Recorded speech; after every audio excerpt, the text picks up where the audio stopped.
How's it going, everybody? Welcome back to another Emerald City Hockey post-game live after the Seattle Kraken just destroy the Edmonton Oilers in this one. That was an incredible game. Really bummed that I had to miss it this evening because, as best second period that the Kraken have had this season, there hasn't been a lot of great ones. This one was incredible. Just what the Kraken were able to do coming out in that second period. I thought they played a pretty good first period, right? Everything, all things being said and done. And then they just come out in the second period and they just take this game over. You score six, five of them stay on the board. if we go in that direction, pick up another one later in the third period there from Jared McCann. That was also just a beautiful goal. I mean, this was a great game for the Seattle Kraken. Just everybody kind of getting on the board or getting apples, just getting involved offensively. Joey with the incredible game. Unfortunately, couldn't quite get the shutout, but he was stellar in net. I mean, this was just a really great team effort type game for the Seattle Kraken. And I know the Oilers are missing a lot of people: McDavid, Draisaitl, Ekholm, Stuart Skinner, just to name a few.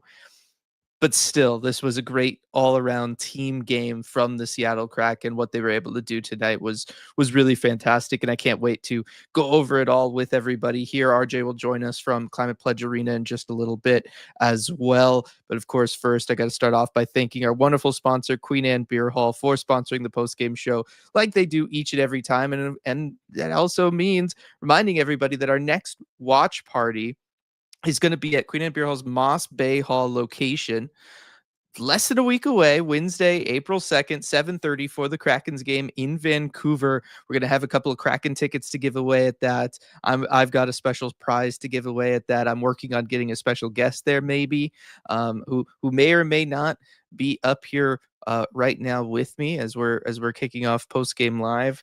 She went on a run earlier and she is very sleepy, and I am of course referring to Afra, but I think it would be awesome if we could get Afra out there for the watch party. That would be a lot of fun, huh? Yes, she is very tuckered out, but that's okay. I got to imagine John Forsland's pretty tuckered out after having to call so many goals this evening, because the Kraken were just on fire going out there and just scoring at will. It felt like I already said earlier, best second period they've had all year. I feel like we can just kind of say that at this point. B kicking off the chat with the super chat. Appreciate it. B cursing the Oilers for ruining Joey's beautiful shutout. He had such a good game. Joey. Joey did have a fantastic game. I know we're going to probably spend a lot of time talking about the offense in this one just because they were able to get 6 goals, how they were scored, who scored them, kind of just the nature around that. But Joey definitely deserves a lot of credit. I thought the defense played pretty good in front of him. I thought that the team overall played well in front of him. There's good back checking from the forward groups, all of that kind of stuff. But Joey Daccord still, he stood strong in net. He held the crease.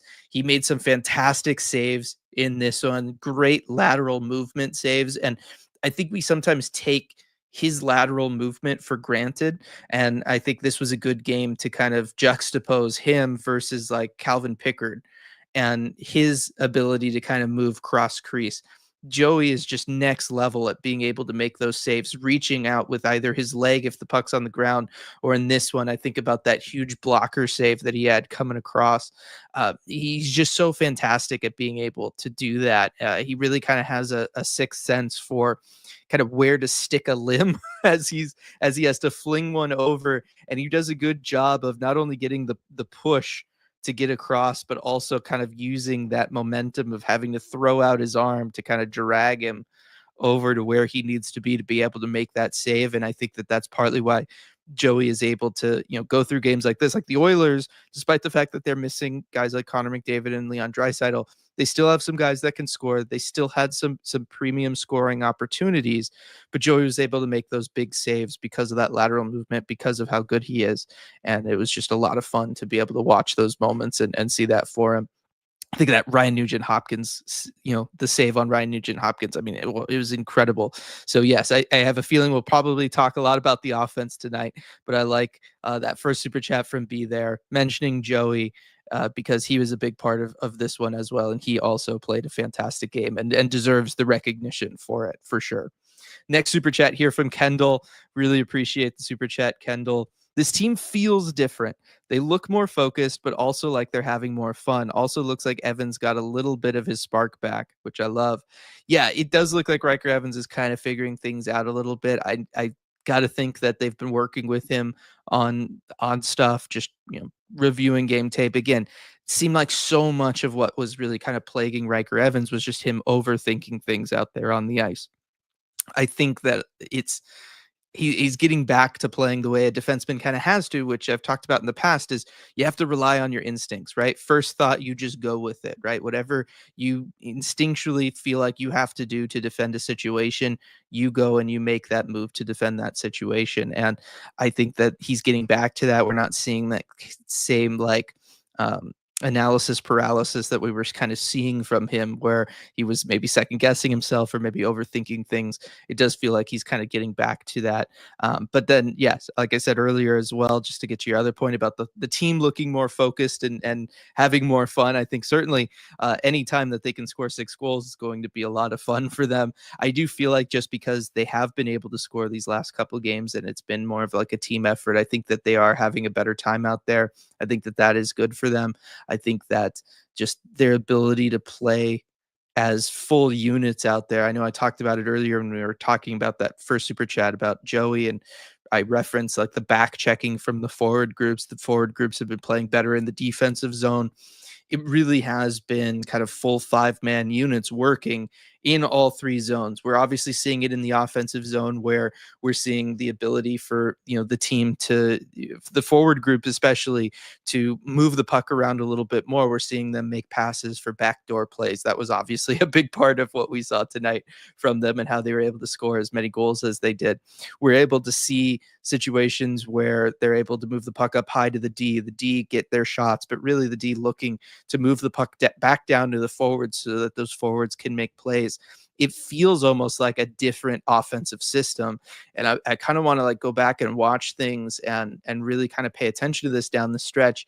I do wonder if the coaching staff is maybe experimenting with some shakeups to get a head start maybe on next year, see what can kind of work, where guys feel comfortable, who feels comfortable where. But I do wonder if the coaching staff is maybe trying to shake things up here down this stretch of games that, don't really have huge stakes to them because you're out of the playoff picture, but it might be a fun time to experiment, to kind of gauge where guys are at with certain different looks, whether that's looks in the lineup or looks out there on the ice in different systems. But it really feels like the team is kind of changing some of that stuff up, and it's led to a lot more cohesion, a lot more focus, like you say, Kendall. It just feels like they're playing kind of on a different level than they've been able to the rest of this year. And I mean, the only other explanation is just like, oh, they needed Jared McCann to be a center. They needed Chandler Stevenson to be out. I don't think that those are the things that are really triggering this. I think that there's more going on there, or it's just new coach, new system. It just took them this long to figure it all out. I don't know that I buy that. I think some different stuff is going on. I think different conversations are being had, coaching staff down to player, and that's kind of why we're seeing what we're seeing. Edward with the super chat. Beef with second period officially squashed. All my homies now love the second period. Let's go Kraken. Yes, I think we can say the Kraken have kind of figured out the second period, at least for now. At least for now. I don't want to like jinx anything too much out there or anything, but they definitely had a fantastic second period in this one, and credit to them, because this was a game that, look, Edmonton missing substantial pieces. McDavid, Draisaitl, Ekholm, Stuart Skinner, they're missing substantial pieces. You're at home. You played this team close when they had 2 of those 4 guys. They're now out all 4 of them.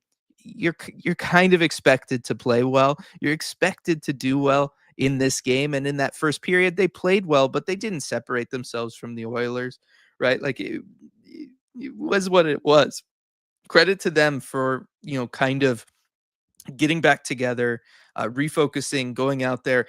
having a plan, executing that plan, making those mid-period adjustments, and then just recognizing that Edmonton is a team that, like, if you could get some momentum rolling against them, they didn't have anybody in the lineup that was going to be able to stop that. And I think that it was a great job from the Kraken to get that momentum going, continue with the momentum, build off that momentum, let it flow through you, right? It's like the force, right? And just go out there and keep going. And even when you get the goal called back from Jordan Eberle, right? That Jordan Eberle goal that gets called back, Shane Wright's offsides, whatever, it doesn't affect the Kraken. They're able just to continue rolling and keep that momentum, keep that pressure on the Oilers, and don't give the Oilers a chance to kind of get anything going or to slow you down or anything like that. And we haven't seen that killer mentality from the Kraken a lot this season, but we saw it in that second period, and that was really dope to see. Zoe with the super chat. The Kraken are not eliminated from playoff contention. That is true. That is true. It would be a stretch. Let me see if this has been updated. I think this has been updated. I mean, it's a stretch. We're talking about what? 17 points out of a playoff spot with 9 games remaining.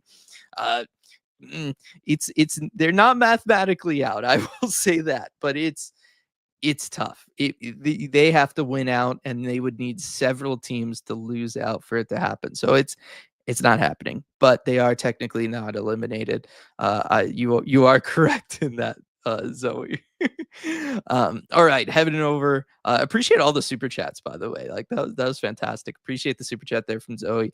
That is a great way to start this one off, and I know it's going to be a good time this evening, but that definitely makes it a great time. You had Team Spank took the ice tonight. That was fun. I don't care who was in on suit tonight.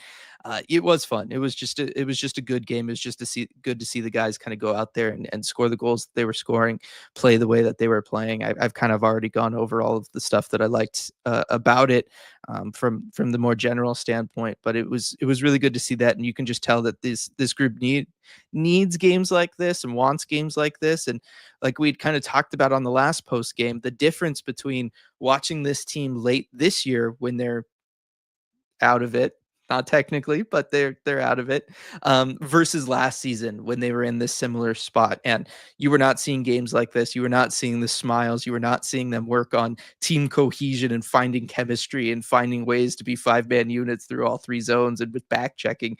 Those kinds of things was not happening with this roster last year when we got to this point in the season when there was under 10 games left, right? But we're seeing it this year. I think credit to the players, credit to the team leadership, credit to Jordan Eberle as captain, credit to Dan Bylsma and the coaching staff as well, though, for getting this team to stay this engaged this late into the season, to have games like this one, to be able to give home fans a game like this after a disappointing season. I think that that's a big deal. It's a huge cultural difference from what this team was last year, and I really want to acknowledge that and appreciate it, because man, last season was rough, and thankfully, as tough as the season has been, and given where they are in the standings and everything, we're getting things to celebrate and have fun with, and I'm here smiling instead of just trying to, just wishing it was all over like last year. So I'm at the very least very appreciative of this, and what they're doing. Sarah was hoping Joey would get the shutout. Fun game. Was a fun game. Yeah, Joey definitely played well enough for it, for sure. He had a fantastic game in this one. Jeremy, no one beats the Kraken 10 times in a row. That's right. That's where they draw the line in the sand. You can't get to double digits. You could beat us 9 in a row, but 10, that's a step too far. And we will show up and we will drop 6 on you, to ensure that doesn't happen. Love that. Jessica with the super chat. Really appreciate it, Jessica. Mikey Asamod appreciation, super chat, and no points for RNH. That is true. And I already talked about it, right? That beautiful save that Joey had on Ryan Nugent Hopkins in this one was chef's kiss. It was a beautiful save. Ryan Nugent Hopkins couldn't believe that he didn't score, but it was great to see that he didn't score there. That was just really fantastic. But yeah, Mikey Ismat just continues to be a guy. I talked about him last post game that, look, I think that you can definitely keep him around if he's not going to cost you too much, given that he is going to be a 4th line piece that maybe doesn't have the penalty killing speciality that Brandon Tanev had for you. So as long as you can keep the cost on a contract for Mikey Asamont down, I think that definitely look into keeping him, look into having him stay around. It'll come down to that cost, and we'll just kind of have to see, I guess, what that looks like. But I think that what he brings from an energy, speed, and shooting mentality standpoint is something that is hard to find in the National Hockey League. It's something that the Kraken, especially, don't have a lot of, and I don't know that you have a lot of it kind of in the pipeline either. I think you have guys like a Ryan Winterton, but Ryan Winterton's going to play a different game. He's going to be a little bit more defensively minded and focused, I think. And whereas Mikey Asamont has that offensive mindset, that shooter's mentality, that ability to really just kind of get the puck on his stick and then make things happen in the offensive zone. It's really, really impressive. So I do think that he is somebody that the Kraken should look at kind of keeping around. Like I said, it means that's taking away a roster spot from a Ryan Winterton or a Ty Cartier or somebody like that. But the bottom line is, I think Mikey Asamont probably gives you the best chance of winning. Therefore, he should be the guy in that spot. That was at least the conclusion I came around to the other night on the post game. But appreciate the super chat. No, definitely love talking about Mikey Asamont for sure. Christian Disco Dance Party. Woo! What was your favorite goal? So I got to go with the Jared McCann goal at the end there. There's the backhand baseball swing on opening day. How do you not go with that one? So I will take that one. But shout out to Berkey on the feed on, I think it was the first Jaden Schwartz goal. Uh, that one, just an incredible field. Andre, just an incredible feed. I mean, excuse me. Andre Burkovsky has been playing lights out this last like couple weeks, right? Or at least the last week or so. It just feels like his vision, the speed of the game, everything, it's just like clicking for him. And we're seeing old school Berkey, like what he was that first half of the first season. He joined the Seattle Kraken, but his vision seems there. It just feels like he's clicking with his line mates. He's clicking on the power play. it, I don't know kind of what changed for him. Like I said, maybe it's just that the team system has changed and he's playing better. Maybe it's, again, something I talked about last post game. Front office has been sending the message of, hey, if you don't show up, we'll bring up a young kid who will show up in your spot. Maybe it's just that's lit a fire under Andre Burakovsky, right? The team has finally gotten serious about holding guys accountable, and maybe that's waking him up. Maybe it is that the coaching staff is changing their systems and things like that around a little bit, and it's just a better fit for Berkey. But whatever it is that's working for Andre Burakovsky right now, he's really playing good hockey, right? Like he has that vision, he has that playmaking, he has all of those things that made him one of the top free agents that offseason that the Kraken signed him. It's been on display here for the last week or so, and maybe even a little bit longer. And I just think that that's really neat to see. I think it's cool to see, and it might make Kraken have to really rethink maybe what their plans were for him this upcoming offseason. If they were thinking buyout, maybe this changes things for you, especially if it is kind of more of a coordinated system change. And now you're seeing him wake up. That would be something where I would be like, okay, maybe we gotta hang on to this guy for a little bit here. Lindsay, if you're gonna win like that, long overdue for a win over the Oilers. Definitely was, and it's very appreciated by all of us. I think for sure. Jason, the kids line looking good, warms the heart. Even the tankiest of Team Tank, warming the hearts of even the tankiest of Team Tank. That's for sure. And this was one where Philly makes the move this morning, fire John Tortorella. They're going to get that new coaching bump. They've already got it. They won this evening. Buffalo won this evening. This was going to be one of those days where if the Kraken were to lose to the Oilers, which, was certainly a possibility, although maybe not tonight, given how many Oilers were out of the lineup, it was one of those where it was like, okay, there's going to be that silver lining there, right? You're going to climb in the draft order. We'll have that silver lining if we lose 10 in a row to the Oilers. We've got that in our back pocket. We can just kind of watch this game and have fun. And then, of course, the Kraken go out there and they really had some fun, especially in that second period. We just see Kraken Queen asking if that's our highest scoring period ever. I'm trying to think. The game that would match it would be what would the game which game would it be? It would have to be the Kings game, right? Right, the game in LA, the 9-8 game.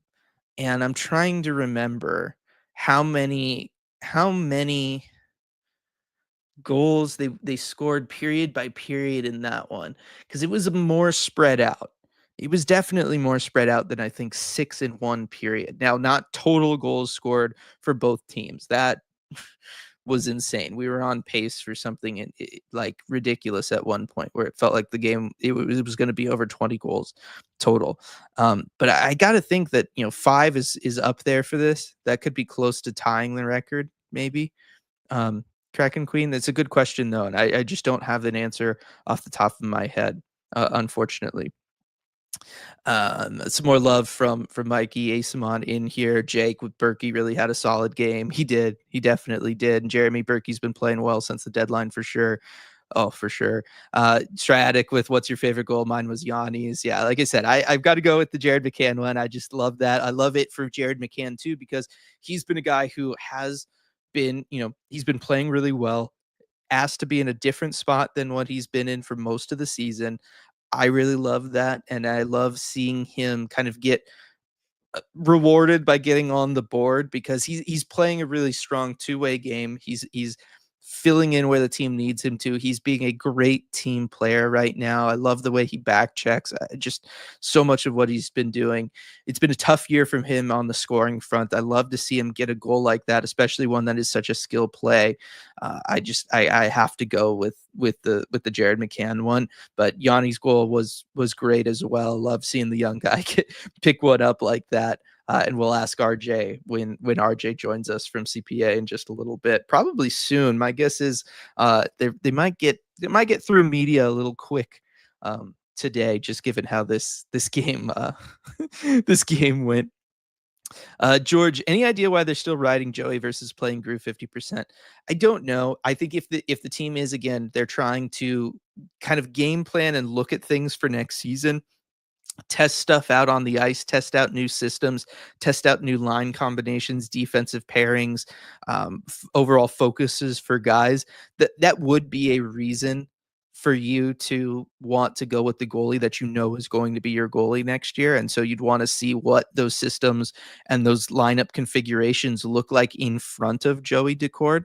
Again, I can't confirm that's what they're doing, that they are making those changes and they are trying to figure out those different lineups and systems and things like that. It's just kind of what it seems like they're building towards, or it seems like they're maybe starting to work into the game. And tonight was the first game where it kind of like hit me like, oh, maybe this is what they're doing.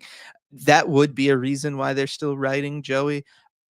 That's like the only logical reason I could come up for kind of going with him as much as they are, because the bottom line is, this one, why not start Crew against this Oilers team that was going to be missing 4 key players, right? Like you can start Crew for that game, or you should be able to feel like you could start Crew for that game. So that's kind of where I'm coming from on that. But if you are trying to make certain judgments or have certain information for what this team is going to look like on the ice for next season, then go ahead and run Joey and see what the team looks like with the, close to anyway, the lineup that you're looking to have for next season. Lindsay, one of Forsland's best calls of the season: when it rains, it pours. And we love that in Seattle. Yes. Yes. And, we had some rain last night, a little bit of hail last night. Not too bad.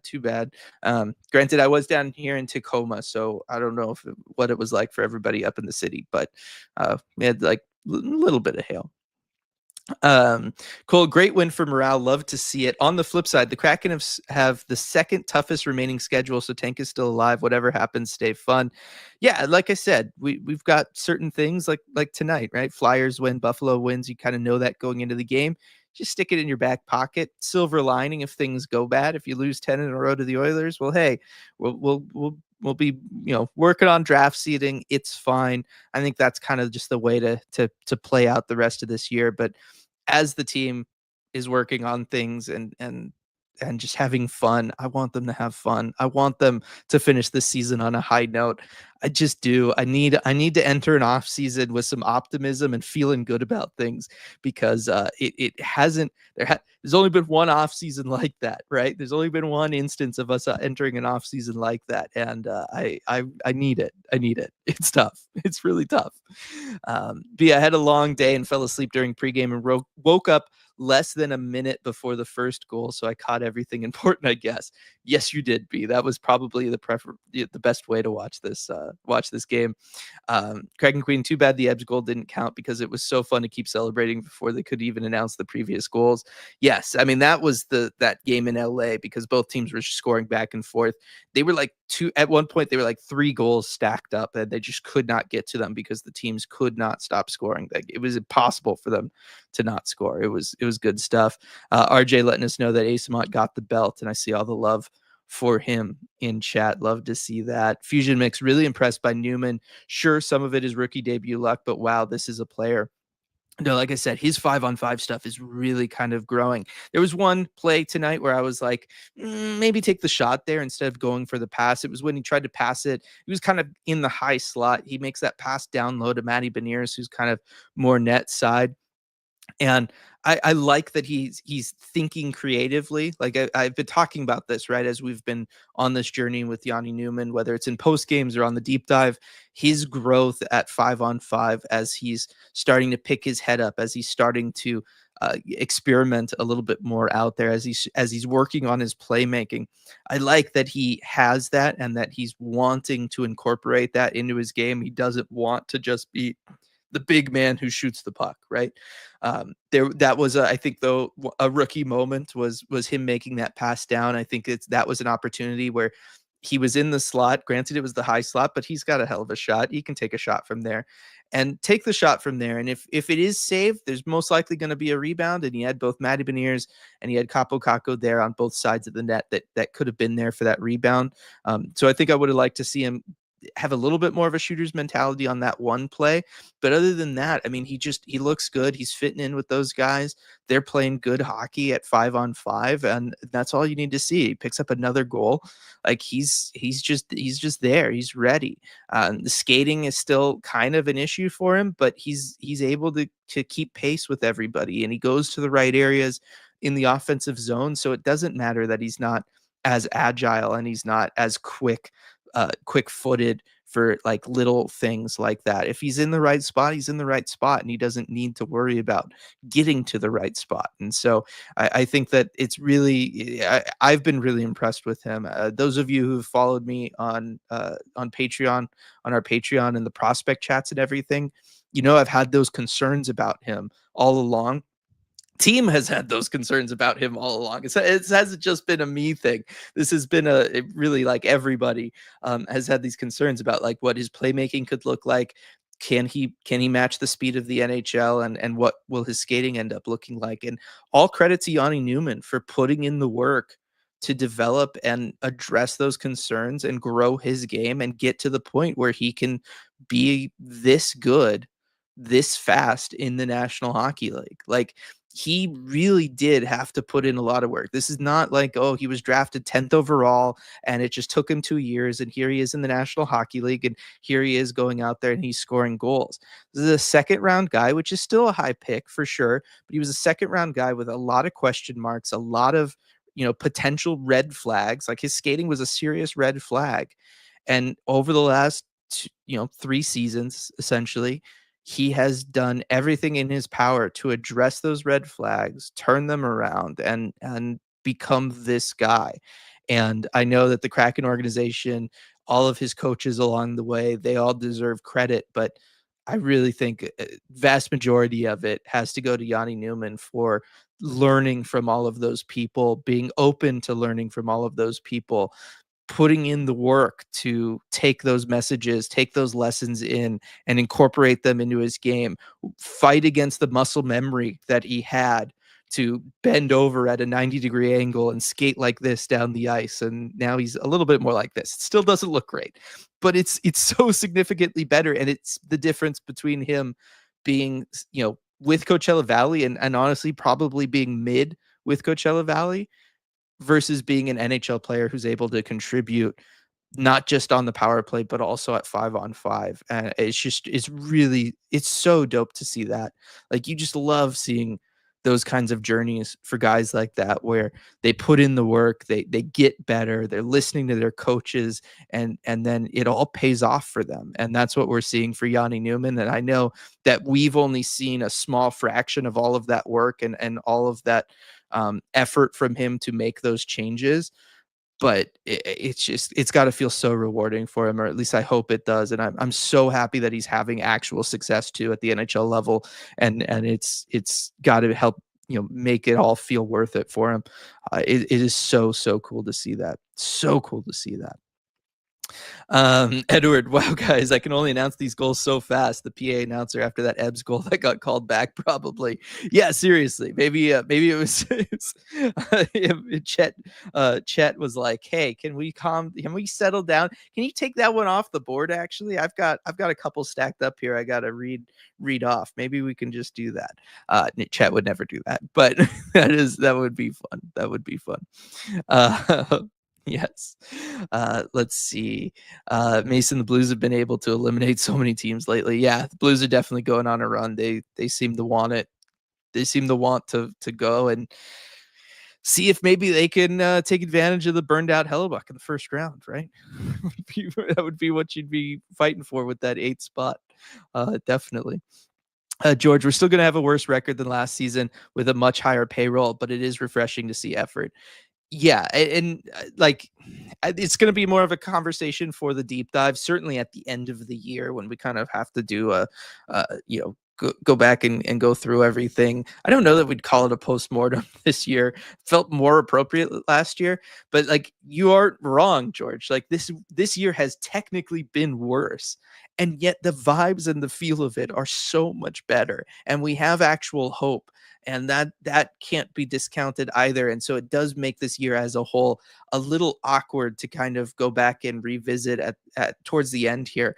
It's going to be an interesting one. I guess we'll see how these last 9 games finish out and what that means. And but I really do think the difference of having Shane Wright in the lineup, having Yanni Nyman now in the lineup, having the full season of Riker Evans, having these things where you have these young players and you're seeing the future of the franchise, having a Capo Caco young player added in, and what he's been able to do in Seattle, just having that hope really is the difference. I've always talked about this since we've started ECH, the difference of, the worst place to be for a franchise is you're not really that good. You're kind of mid, maybe a little below average, and you have no prospects, and you keep drafting like 10th overall, 11th overall, and you're not really adding those truly special players. Maybe you don't invest a ton in your scouting staff, so your second round picks don't hit that often.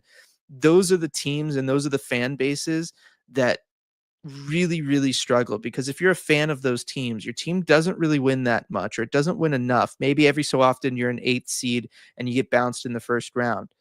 You're not winning, and you don't have that to root for, and then you don't have really hope to root for. And hope is just so important. Hope for the future is just such a fundamental human thing that we need to have to go through really anything in our lives. I've always, compared to this to like Children of Men. Like, franchises are like the movie Children of Men. Children of Men. You need to believe in the next generation. You need to believe that there is a future for your organization, or a future for the human race, in order to want to go out there and contribute and be a part of things, right? Whether it's your fan community, society, whatever. But you need to have that hope of that next generation and wanting to set them up and root for them and put them in a good spot to succeed. And the Kraken are doing that this year in a way that they weren't last year, and we didn't have that opportunity last year. We didn't have things to get excited about last year at the end of the year. We did, in the sense that it was just draft, and it was just team tank, and it was just, okay, what defenseman are we going to try to get? How high are we going to be drafting? That's something, but it's not like this. When you're actually seeing Yanni Nyman score goals, when you're seeing Shane Wright go on great, point streaks that he's gone on at this point in the season, it's not like watching Capo Caco go out there and look the way that he has. That is just something different. It's more tangible. We can all see it. We can all share in it. and in the success of it. And it's real. It's not potential. It's not how high can we pick in the draft, and will the lottery screw us? Are we going to get good odds there? Whatever. It's just, no, like, these guys are actually here, and I can see the vision. I can see the future where, as the game slows down for them, as they get bigger and stronger, they can go out there and they can contribute for my team, and it's going to be really interesting. But yes, that very much changes things here at the end of a year that is technically worse than last year, because not only is the team worse, but also you paid more money to be worse, and that is not a great spot to be in either. But it is a very complicated situation that we kind of all get to share in at the end of this Kraken season. Isn't that a lot of fun?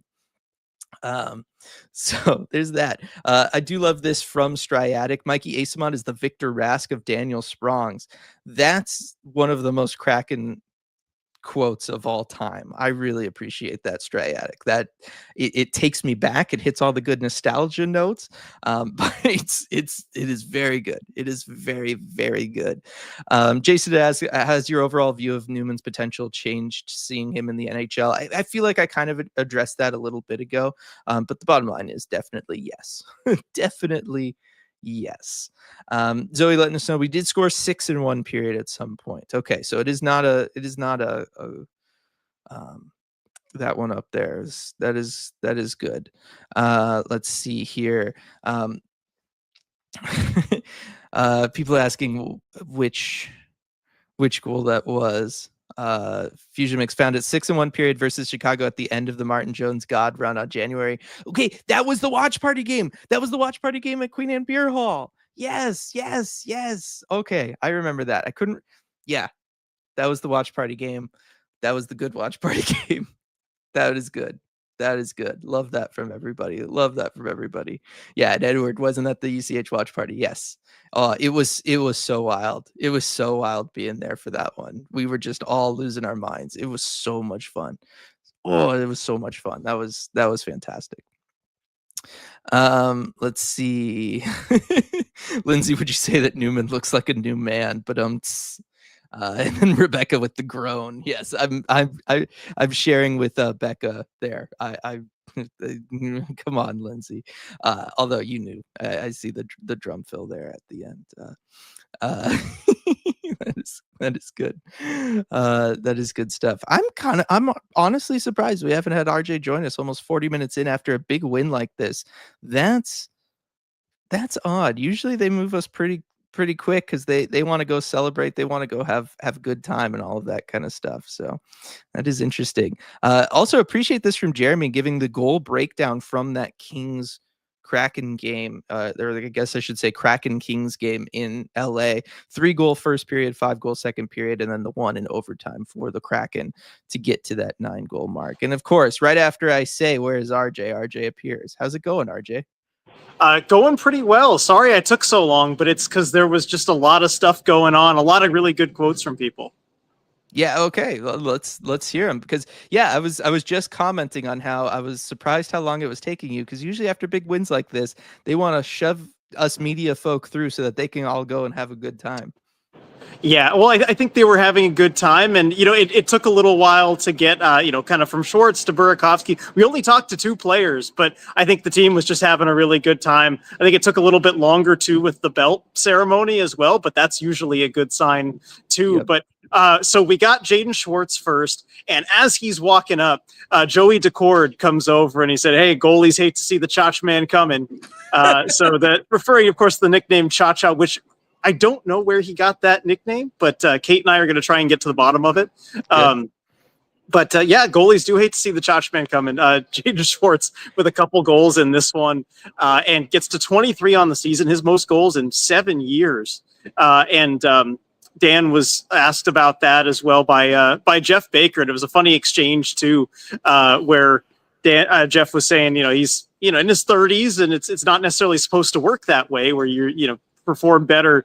And Dan's like, "Oh, to be young, to be in your 30s." As I look at you, Jeff, we're looking at each other. To be young, you're in a sling, and to be young in your 30s is great.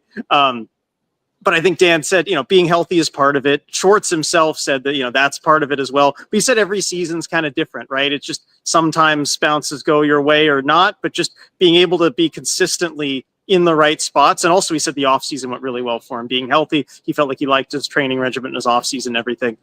So we got Schwartz there. And then it took a little while for Andre Burakovsky. He comes out and he's just like, you all waiting for me? Really? For me? And so one of us said, hey, better make it good then if we're all waiting for you. And he actually did make it pretty good. I liked his insight about the power play and what's working better with the extra man for the Kraken. He said that, I'm trying to make sure I remember this correctly, but he said, we're not rushing it.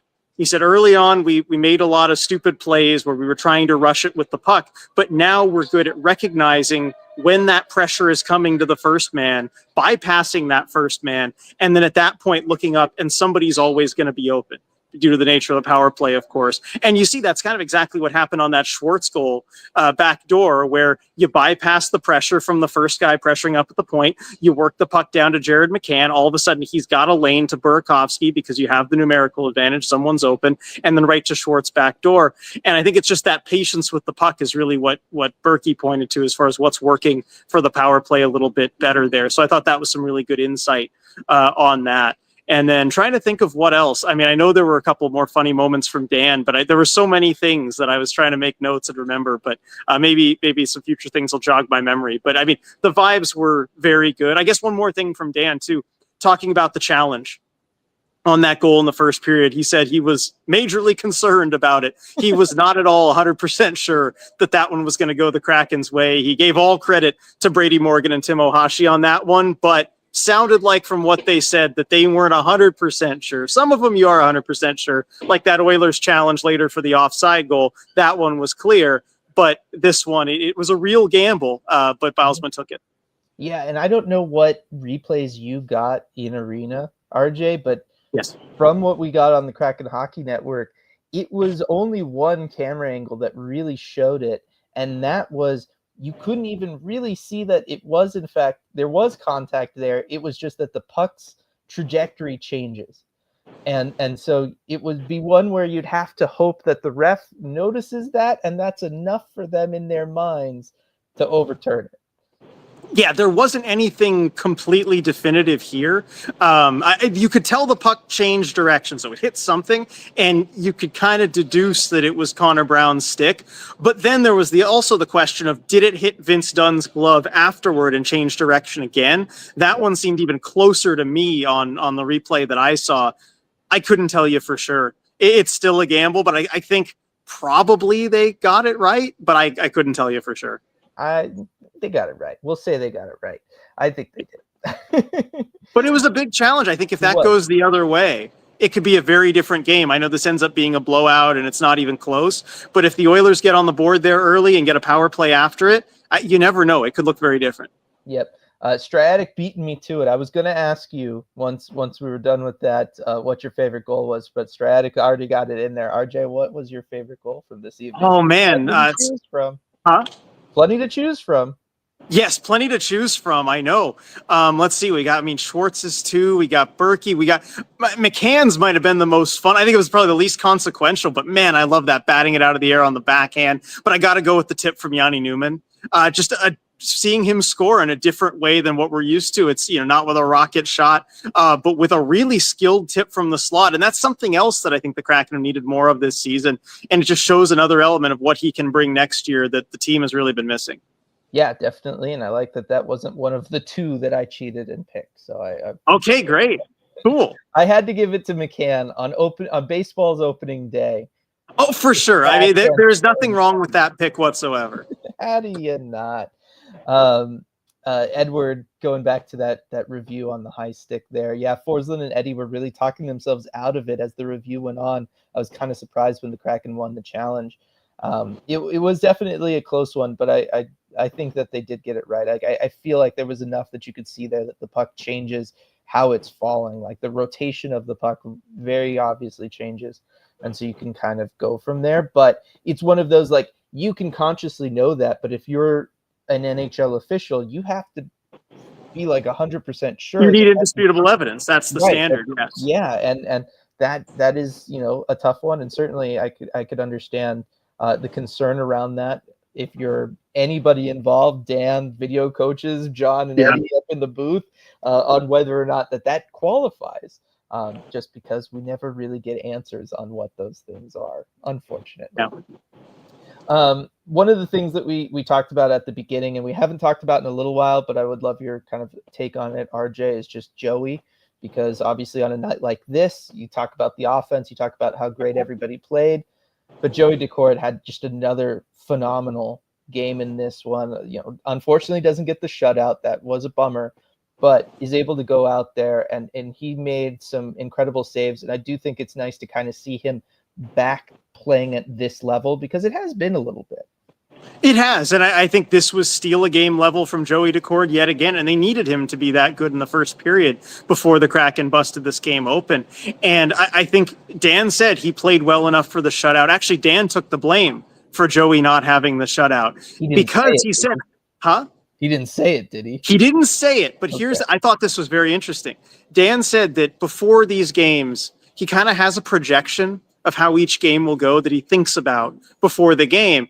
And his projection before the game started was 5-1 Kraken. That's what he was kind of projecting, feeling, imagining this game would be. And so as it was 5-0, Dan was hoping, he said he was hoping that wasn't true, because that would mean he'd lose the shutout. He does end up losing the shutout. And so Dan actually took blame for that one. But I thought it was really interesting just talking. You don't often hear a coach talking about, picturing a 5-1 win ahead of time. I was just going to say that opens him up. That completely opens him up to a lot of stuff the rest of this year. Yeah. But I do love it, though. I love when coaches, I don't want to be critical at all. I love when coaches show the personality. It was definitely, and Dylan, you know this from the games you've been to in CV, it was definitely like post-big win Dan tonight, which was really fun to see. I'm sorry I had to miss it. Yeah, no, that is unfortunate. But yeah, that is awesome to hear. And I love hearing that. To kind of stick with Dan for a second, it was hard for me to tell, RJ, because I was, just watching on the broadcast. I wasn't in the building. And it might have been easier to see. But I do want your opinion on the idea of that I'm kind of working on, which it feels like the team is not just kind of shaking up the lineup a little bit here late in the season, but I think they're starting to have different looks system-wise in all three zones. And I think that they're trying to test some stuff out and kind of just get some readings, some baseline readings for what different lineup configurations look like, but also different styles of play with this roster. Who does well in those? Where do they excel? Do they need to be more in this kind of situation or that kind of situation? And that they're experimenting more with what they're actually doing in the zones, because especially in the offensive zone, we're seeing a lot more work down low. We're seeing guys make passes that they were not attempting earlier this year. We're seeing players try to be their net front for rebounds and guys further out shooting for those rebounds. I'm really starting to think that this is a more organized, it's not just, everybody's figuring it out finally. This is more of like an organized, conscious thought to, hey, let's see what we can maybe do and try to get some foundational pieces built for the offseason and training camp next year. I think there might be something to that. And you see just the varied means of attack from the Kraken, especially in this game where they had the time and space to attempt this kind of things that I think they wanted to attempt against a more suffocating team. Maybe you don't always have that freedom, but certainly from an attacking perspective, I think we are seeing that a little bit. And it's led to guys, Yanni Nyman finding a really good place, but even a resurgence of like an Andre Burkovsky. I think he's looked really comfortable the last 3 games, 3-game point streak for him in a way that, he really hasn't looked since those big injuries. And so I think that's something that you can maybe, depending on what decision the GM makes, move forward to next year. And Dan did talk about it as well. He was asked if this is a way to kind of bring momentum toward next season and hopefully, make a jump moving forward. I think the guy who asked the question compared it to year 1 to year 2. But Dan said that's certainly the way the guys are taking it, is that they want to use this as a time to kind of build some momentum and do some of those things and believe that they can execute on some of those plays. And even he was asked about, beating the Oilers specifically, where, Edmonton, they hadn't beat the Oilers in a long time, since 2023. Dan said you can kind of, let yourself ignore the fact that they're missing McDavid and Draisaitl and Ekholm and Skinner, and let yourself believe that you can play with these guys and beat these guys. Yeah, I mean, touched on a lot of stuff that I touched on earlier with that, including Berkey and how well he's been playing, and it's just so fantastic to see him play this way, RJ, because this is what we know Berkey can be. I mean, this is the kind of Berkey, the playmaker, the vision that he's got, the ability and confidence to make these passes that made him that kind of top free agent that off season. And it's just, I love being able to see that from him and everything there. Stratic, ask Dan what his vision for next game is, and watch him say that he'll never share it with RJ specifically. If we're both there and you do that, RJ, and he does give that answer where he says, I'm not going to share that with you, and he looks at you, you know how there's always that kind of pause while everybody chuckles? Right as everybody dies down from their chuckles, I will say, would you share it with me? Okay, we'll try and set that up there. I'll leave too. I'll just walk away. So I can't, no chance that I hear it whatsoever. No, that would be fun. Yeah. Lots of positive stuff here. I do feel like, in addition to those kind of different looks on the for the offense, whether it's on the power play or 5-on-5, it even feels like defensively we're starting to see more of that true 5-man unit play. And I do appreciate seeing that and kind of what we're getting there. And it feels like the back checking has just been so much more consistent. And I do think that some of this is just Jared McCann being down the middle, like just fundamentally changes the identity of this team. And it's kind of crazy to think that could be part of it, but it really does feel like that has made a big difference here. Yeah, and I think you've seen some of the leaders of the forward group really take it upon themselves. Jared McCann is one of those guys. We know the work ethic he brings. Another guy I was impressed by, too, in the second period especially, Jaden Schwartz. I know he gets those 2 goals in the second, and so that's going to be the headline. But the way that he was back-checking, I think of a play where the puck came in on Joey. He turned it over along the boards in the D zone, and Schwartz just sneaks up right behind the Oiler who had it, strips the puck right off of him, gets it going north again. And, I mean, that's the kind of play where, look, you got 2 goals in the period. Put 2 goals in the previous 5 minutes or whatever. You got every excuse you need to maybe just take a step off or something defensively, getting back into your own zone. But no, he's just 100% all the time. And I think you're seeing that from some of the vets, McCann and Schwartz in particular, that are really putting that effort into back checking. And it does pay dividends. I mean, we've seen this. I always think of that. This is very different than this Kraken team, but I always think of that 2016 Penguins team, the way that they back checked, and the two of us just watching that together. And it was unlike any other team I've seen. And it really shows that that's like the absolute peak, that 2016 Penguins team. But when you back check, it's kind of that scale where it does reward you whatever level you put into it. You get out of it what you put into it. Oh, definitely. And we talked about earlier kind of how different this feels here at the end of this season versus last season, even though they're technically on pace to finish with a worse record. And kind of just how interesting of a situation this is. And I think that's a good conversation to kind of have on the deep dive. But just the fact that this year you're seeing things that can get you excited for the offseason, excited for next season. Young players, they're playing well, even though the team has played worse over the course of the season, on paper anyway. Yeah, it's an interesting one. We'll do a last call here for questions, especially stuff for RJ. If there was a question, earlier in chat, and I either didn't get to it or you want RJ's opinion on it, feel free to go ahead and throw it in here. Everybody, kind of, moving forward though, I mean, this feels like a good way to start off the homestand. Yeah, I don't think you can ask for a better way. And I think especially, in front of this crowd where, it was maybe a little bit lighter than usual for obvious reasons with the Mariners having opening day. But I feel like we've seen this season, and when the crowd's been just a little bit lighter, the energy from each individual person, it feels like everybody kind of collectively steps up and creates a great atmosphere. And I think you really saw that tonight. And it just makes sense too, right? I mean, anybody who might rather see a baseball game than a hockey game, wasn't here. And so, you had a lot of passionate hockey fans in the building. And I just thought the atmosphere was really great. Tonight. It was just cool being in the building. And then also, what was the other thing? Oh yeah, the little moment that as Dan was coming up for his presser, he's just took a while and just was looking down at the score sheet for a good 10 seconds or so, and Glenn just asked him, "So who won?" And that started off the whole presser. It was great. Dan's just like, "That's the question." That is so funny. That is so that set the tone. funny. Glenn set the tone right there. I love that. I was just gonna ask too, like, was Dan doing the thing where he looks at it, he'll flip it over, he'll go back, and he does this, like, it seems like every time I'm there. Yes. And then he does this, and he brings it up close. Yes, he did that. Yeah, he was looking at it. He looks at it with his glasses. He like really examines it, and then he takes off the glasses and puts it right up to his face. I always love that he does that, just in case he missed something. It is good stuff. All right, we'll do a lightning round here for the last 5 minutes of what people are putting in. From Jake, Capo has officially tied his best season. Hopefully gets a point on the run to finish the season. Yeah, it'd be great if this is his kind of best season in the NHL. Even if he doesn't officially get there from a points perspective, he's there. Oh yeah, no, totally.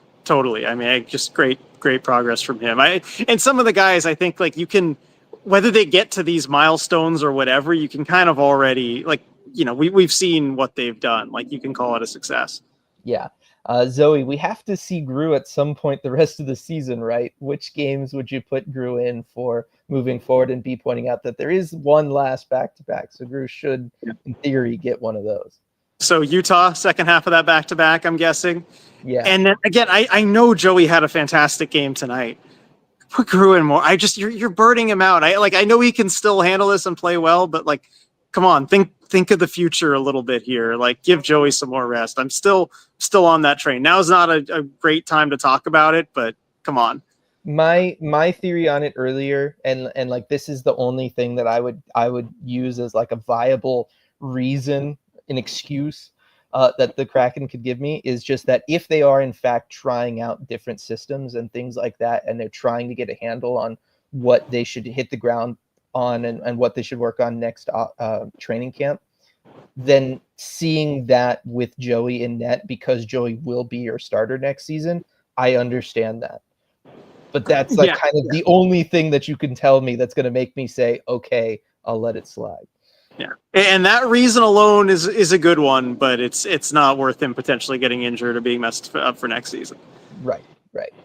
Jason, hey, shots fired. I can be passionate about baseball and hockey. I will say, RJ, it is opening day. That's more of like a holiday or a celebration. Than no, totally. It's a way more important game than hockey team at the end of the season trying to stave off mathematical elimination. No, I wouldn't blame anybody for being there instead of here. No, definitely not. So I'm saying, I guess my point was, if you're here, you really wanted to be here. Yes. You chose this over opening day. So that's all I'm saying. That is true. And then Striatic, RJ, because this was something from earlier. Is Mikey Asimont the Victor Rask of Daniel Sprongs, or the Daniel Sprong of Victor Rasks? Ooh. Okay, I think he's definitely the Daniel Sprong of Victor Rasks. I would lean that way too. Huh? I would lean that way too. Okay, because I'm thinking he plays more the Victor Rask type, depth kind of role, but he's the Daniel Sprong of it, where he provides a little bit more offense and is just really good. So I think he's the Daniel Sprong of Victor Rasks for sure. Yeah, I was gonna say it's one of those. It wasn't framed to me like this as a question earlier, but I would have phrased it like this in answering that, and why he's more like the Daniel Sprong, Victor Rask. Daniel Sprong, Mikey Asimont lifts everybody in the arena out of their seats but me. Victor Rask lifts me out of my seat and sits everybody else down. Okay, that's fair. Well, I mean, we don't have time to debate this right now, but why does he not lift you out of your seat, Asimont? Oh no, I love him. I was singing his praise last two post games. I'm all about Mikey Asimont. Like, I want them to. I was going to have to take you to task for that, because he's got to lift you out of your seat, man. Yeah, no, I was just teasing. Certainly, Daniel Sprong does not, though. No, that's fair. I get where you're coming from on him, but Asimont, come on. Yes. I hope Capo gets the belt once before the season ends. From staff, and then Christian, has Kako not gotten the belt yet? I feel like he must have in one of those earlier games, and he was scoring so much, right? Kako, Hayden, Cartier, and Evans have not gotten it this season. Huh. That seems odd to me, given how did he not get the belt in any of those early games? He was scoring a whole bunch. What was going on? He was scoring. He was new to the team. Like, it feels like, generally guy gets traded. It's not even like a deadline acquisition. You maybe give him the belt, something like that. That's interesting. That's really, really interesting to me. Huh. Yeah. All right. We still got some time. We got to work on that. We got to work on that for sure. And then KDB Kraken, hockey over any non-contact sport, opening day or not. Cool how much of Seattle showed up here tonight. Yep. I mean, hey, I'm a little biased, but definitely hockey over any other sport, contact or not. Yep, definitely. And then Zoe, Bjorkstrand and Sprong never got it before their departure. One of those does not surprise me. Yeah. Bjorkstrand, though? Oh, I guess the belt would be this season, so that makes sense. Yeah, but still, I mean, I'm sure you got the hat. Yeah, it's still interesting. Still is interesting. But yeah, interesting stuff. All right. Well, we'll see if the Kraken can continue all this, RJ, on Saturday night with Dallas in the building before then Dallas being in the building again for the Kraken's next game. Weird. Love that scheduling. Just love that scheduling. But RJ, we are less than a week away from our next watch party at the Moss Bay Hall location for Queen Anne Beer Hall, our wonderful sponsor for these post-game shows, coming up next Wednesday, April 2nd. I cannot wait. It's going to be a great time at the beer hall. And I mean, we tend to pick generally pretty good games. I've got a feeling about this one, though, against Vancouver. A chance to really play spoiler. I mean, they're going to be trying to scratch and claw for a playoff spot. I don't know if they can be mathematically eliminated that early, but the Blues, the way they're winning, maybe they can. I don't know. But the Kraken have a real good chance to put some dents in Vancouver's playoff hopes. We can all debate about Elias Pettersson, follow up on that from the podcast and from these post games as we watch him play in that game for the Canucks. And I just can't wait to spend another night watching the Kraken with everybody, and also give away some Kraken tickets too. The tickets from the giveaway at the last watch party are for one of these 2 Stars games on the 31st. So hope Sarah enjoys those. But we're going to give away another pair of tickets to, I believe, the St. Louis game, second to last game of the entire season. So it's going to be fun. Yeah, no, it's going to be a ton of fun. Cannot wait for that. Really looking forward to it and spending time with everybody. Want to thank everybody for joining us this evening for the post-game live. Appreciate all of you. Appreciate all the super chats as well this evening. And we'll see you all next time.